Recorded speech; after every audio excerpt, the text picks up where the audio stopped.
झगड़ा करना भी कर्म है, शराब पीना भी कर्म है, दूध पीना भी कर्म है, माँ की आरती उतारना भी कर्म है और माँ को गालियां देना भी कर्म ही है। परंतु अब हमारा धर्म जो है वो क्या काम करता है, सुनिएगा। धर्म जो है वो ये बताएगा कौन सा कर्म करना है और कौन सा कर्म नहीं करना। जैसे आपके घर में जब आप रोटी बनाती हो तो आटे को पहले चलनी से चाल लेती हो। आटे को चलनी से चालना क्यों पड़ता है?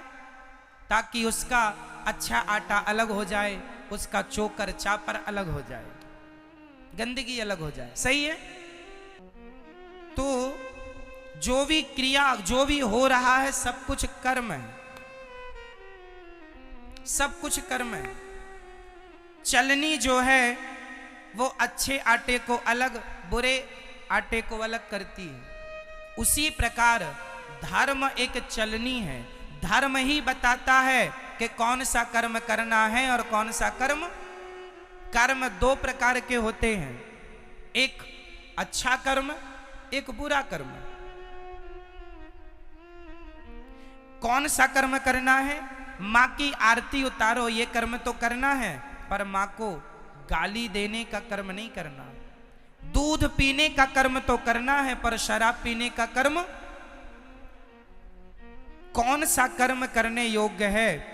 भाई आज कोई मुर्गी को मार रहा है और मुर्गी को पका के खा रहा है तो वो भी तो अपना कर्म कर रहा है, परंतु उसे धर्म का ज्ञान ना होने से वो मुर्गी मार रहा है, कर्म तो कर रहा है पर वह कर्म उसे पाप देने वाला है। कर्म हमें दो चीज देते हैं, अच्छा कर्म हमें पुण्य देगा और बुरा कर्म हमें पाप देगा। कर्म सबको ही कर रहा है। आप अच्छा कर्म करेंगे तो उससे पुण्य आएगा, बुरा कर्म करेंगे, मुर्गी खाएंगे, उससे पाप आएगा। कर्म तो हो रहा है। चूंकि आपको किसका ज्ञान नहीं है? धर्म का ज्ञान ना होने से आदमी कर्म तो करता है पर वह कर्म भी कर लेता है जो उसे नहीं करना चाहिए। जो नहीं करना वह भी करता है। इसलिए मेरी प्रार्थना है सदा वही कर्म करना चाहिए जो कर्म करने योग्य है, पर कर्म को पहले धर्म की कसौटी में कस लेना चाहिए कि ये कर्म ठीक है या नहीं है, करने योग्य है या नहीं। कर्म तो सब ही है। मैं आपको एक थप्पड़ मार दूं ये भी एक कर्म होगा, और मैं आपको सम्मान से यहां बिठा दूं ये भी एक कर्म होगा। कौन सा मुझे करना है कौन सा नहीं, ये कौन बताएगा? बोलो मेरी मां। इसलिए प्रत्येक व्यक्ति को किसका ज्ञान होना चाहिए? जोर से, जोर से, धर्म का। यदि आप धर्म का ज्ञान रखते हैं तो आप जो भी कर्म करेंगे ठीक करेंगे। यदि आपको धर्म का नॉलेज नहीं है तो आप गलत कर्म कर सकते हैं, संभावना है, क्योंकि आपको ज्ञान नहीं है। जैसे एक पत्नी अपने पति को छोड़कर पराये पुरुष से संबंध रखे तो ये क्या है? वो अपना कर्म कर रही है। परंतु यदि उसे धर्म का ज्ञान होता तो ये हरकत वो कदापि ना करती। धर्म बताता है कि पति परमेश्वर है, इसलिए अपने पति को छोड़कर पराये पुरुष से संबंध रखना पाप है। यदि धर्म का ज्ञान होता तो अपने आप वो पाप से बच जाती। पाप से नहीं बची, क्यों? क्योंकि धर्म का ज्ञान नहीं था। और आज हमारे देश को धर्म निरपेक्ष कहा जाता है। गलत कहते हैं लोग, धर्म निरपेक्ष। हमारे सनातन धर्म में, भारत में छोटी सी बच्ची से लेके बूढ़े तक प्रत्येक व्यक्ति के अंदर धर्म होता था, होता है और होना चाहिए। हमारे देश में पहले कोई पुलिस नहीं थी। हमारे देश में कोई पुलिस की जरूरत नहीं थी। क्यों? क्योंकि आज जो काम पुलिस करती है वही काम पहले का प्रत्येक व्यक्ति जानता था कि ये पहले तो यहाँ 1 लाख रुपए पड़ा हो तो कोई छूता नहीं था, क्योंकि उसे ज्ञान था, उसे धर्म का ज्ञान था। ना जी, ये मेरा नहीं है, उठा लूंगा तो चोरी का पाप लग जाएगा। पहले लोग 1 लाख रुपए क्या 10 करोड़ रुपए भी देखते नहीं थे। पराई स्त्री को कभी स्वप्न में भी सोचते नहीं थे उसके बारे में कोई गलत बात। पराये पुरुष के लिए कभी देश की, मेरी भारत की महिला कभी गलत ख्याल नहीं रखती थी, क्योंकि प्रत्येक व्यक्ति को ज्ञान किसका था? बोलो जोर से, किसका? मेरी माँ। और जोर से, पीछे वाले बोलो, किसका ज्ञान? पहले धर्म का ज्ञान था। और आज ये हालत है कि लोगों की जूते चप्पल तक नहीं बच रहे, जूते चप्पल तक चुरा लेते हैं लोग। इसका मतलब है कि आज का इंसान धर्महीन हो चुका है, धर्म से खाली है, उसे ज्ञान नहीं है, वो तो केवल पेट भरने में लगा है। जैसे मिल जाए महाराज मर्डर कर लो, मर्डर करवा लो, मरवा दो, जो होए बस वैसा वो अपना पेट भरने में लगा। मार डाल करके, लूट करके, चोरी करके, वो डाका डाल के, कैसे भी वो अपना पेट भरने में लगा है। तो तुम इंसान हो कि क्या हो? इसलिए आप अपने बच्चों को धर्म का ज्ञान देना मेरी माँ। धर्म के बिना इंसान पशु के समान है। धर्महीन व्यक्ति किसकी तरह है? जोर से, किसके? आप लोगों को धर्म का नॉलेज है, ज्ञान है या नहीं? बोलो हाँ या ना, बोलो हाँ या ना। मैया, आपको धर्म का ज्ञान है? कैसा बताओ, क्या है धर्म? चलो बताओ, नारी का धर्म क्या है? सबके भारत में धर्म है। पुत्र का धर्म है अपने माँ बाप को भगवान मानकर सेवा करना। पत्नी का धर्म है कि अपने पति को भगवान मानकर सेवा करना। दुकानदार का धर्म है ग्राहक को भगवान मानकर उसकी सेवा पूर्ति करना। हम सभी एक धर्म की बेड़ियों में बंधे हुए हैं। आप स्वतंत्र हैं या परतंत्र हैं? जोर से, जोर से, आप स्वतंत्र हैं या परतंत्र हैं? जोर से बोलो, बोलो और जोर से, हमें आवाज नहीं आ रही है। आप स्वतंत्र रहना चाहते हैं कि परतंत्र रहना चाहते हैं? आप स्वतंत्र रहना चाहते हैं या किसी के अधीन रहना चाहते हैं? बोलो। आप यदि अधीन रहना चाहते हैं तो किसके? बोलो। अब मैं बोल रहा हूं, ध्यान से, ये दास अनिरुद्ध समझाएगा। मैया कहां जा रही हो? अच्छा, तो हम चलते हैं। अच्छा, ध्यान से सुनो। आप कह रहे हैं हम स्वतंत्र हैं, गलत कह रहे हैं आप। ना तो स्त्री कभी स्वतंत्र हुई, ना तो पुरुष कभी स्वतंत्र हुआ। और यदि आपने स्वतंत्र होना चाहा तो आपका सर्वनाश हो जाएगा, पतन हो जाएगा। हम कभी स्वतंत्र नहीं हो सकते और हम होना भी नहीं चाहते। हम सदा धर्म के अधीन रहना चाहते हैं। हम किसके अधीन? बोलो। धर्म के अधीन। किसके अधीन? तो क्या आप स्वतंत्र हैं? नहीं। यदि स्वतंत्र होते और यदि आप मनमाना काम करोगे, आज एक स्त्री अपने पति को छोड़कर दूसरे पुरुष को रखती है, वो स्त्री अपने आप को स्वतंत्र मान रही है। उसकी स्वतंत्रता उससे पाप करा रही है कि नहीं? क्या समाज ऐसी नारी का सम्मान करेगा जो अपने पति को छोड़कर पर पुरुष से संबंध रखे? बताइए। उसने स्वतंत्र रास्ता चुन लिया, जो मन में आए इसलिए हम स्वतंत्र नहीं हैं, हम वही करते हैं जो हमारा धर्म कहता है। क्या कहेगा धर्म वो करेंगे हम। धर्म कहता है दूध पीना है बेटा, दूध पिएंगे। धर्म कहता है शराब नहीं पीना। आप मुझे 10 करोड़ रुपए देंगे और कहेंगे कि एक गिलास शराब पी लीजिए, तो मैं 10 करोड़ क्या पूरी सृष्टि की दौलत लाकर कदमों में रख देंगे, तो भी मैं अपने धर्म का परित्याग नहीं करूंगा। मैं स्वतंत्र नहीं हूं, मैं धर्म के अधीन हूं, मैं गुलाम हूं धर्म का। मैं किसका गुलाम हूं? मैं किसका गुलाम हूं? 2 नारियां हैं समाज में। एक स्त्री का नाम है सीता, बहुत ध्यान से सुनिएगा।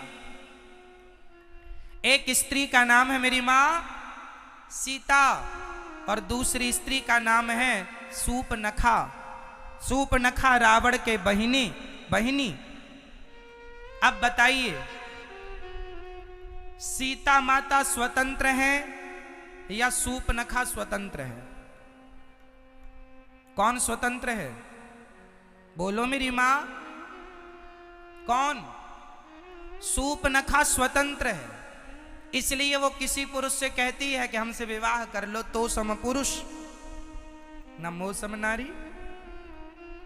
राम जी कहते हैं हमारा भाई वहां बैठा है, एक बार बात कर लो, बात बने तो। चली गई। इतनी निर्लज्ज है, देखो खुद अपनी शादी की चर्चा कर रही, खुद अपना विवाह तय कर रही। लक्ष्मण जी से कहती हमसे विवाह कर लो, तुम बड़े सुंदर हो। वैसे तो तुम्हारे भैया बड़े सुंदर हैं, पर वो नहीं मिल रहे हैं, तुम ही मिल जाओ। वो कहती है कि हम भी कम सुंदर हैं क्या? राम जी ने पूछा तुम्हारी शादी हो गई? कहती नहीं हुई, जबकि सूपनखा की शादी हो चुकी थी। सूपनखा के पति का नाम है विद्युत जिह्वा। सूपनखा के पति का नाम क्या है? विद्युत जिह्वा। इसे रावण ने मार डाला है, रावण ने मार दिया अपने जीजा को। और सूपनखा कहती है मैं कुंवारी हूं। तो लक्ष्मण जी ने नाक कान काट दिया। किसी ने लक्ष्मण जी से कहा क्यों जी आपने नाक ही क्यों काटी? लक्ष्मण जी बोले हाथ काटते तो इसे जाकर बताना पड़ता कि फलानी जगह गए थे तो हाथ कट गया।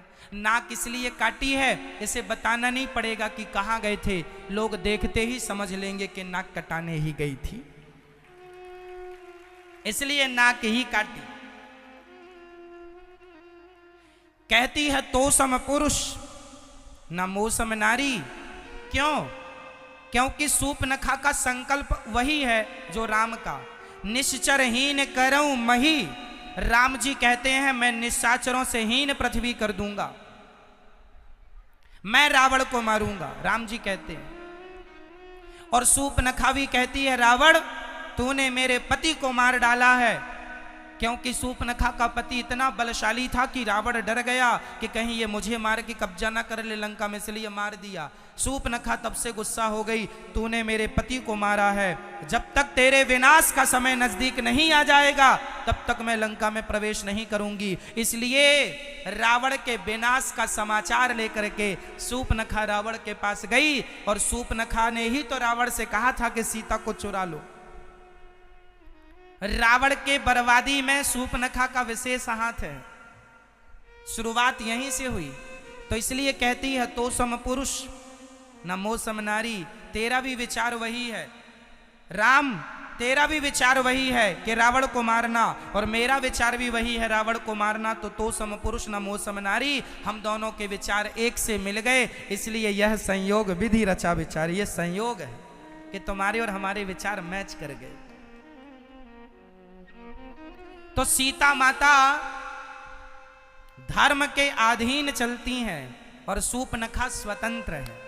तो आप स्वतंत्र रहना पसंद करोगी मेरी मां, या धर्म की अधीनता स्वीकार करोगी? बोलो।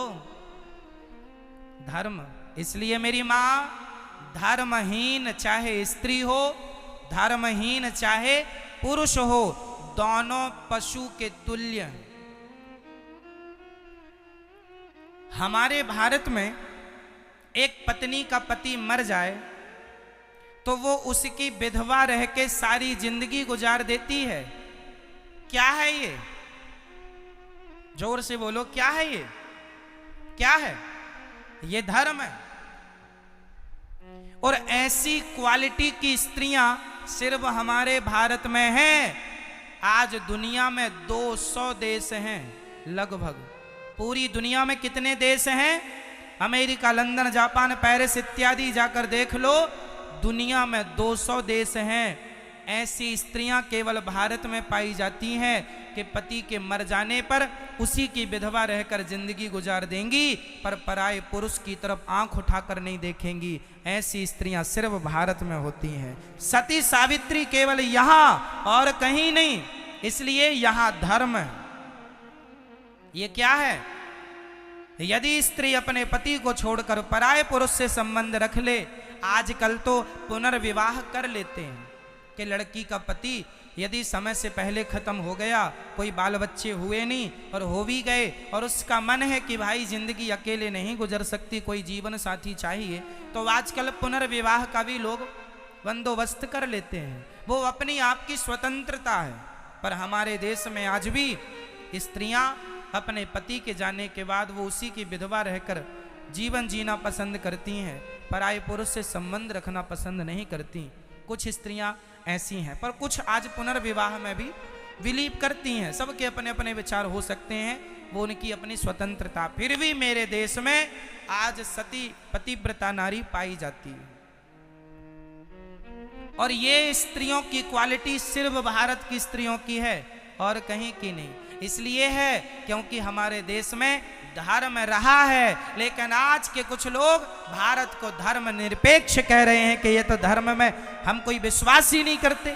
धर्म निरपेक्षता का अर्थ होता है धर्म में कोई विश्वास ना करना।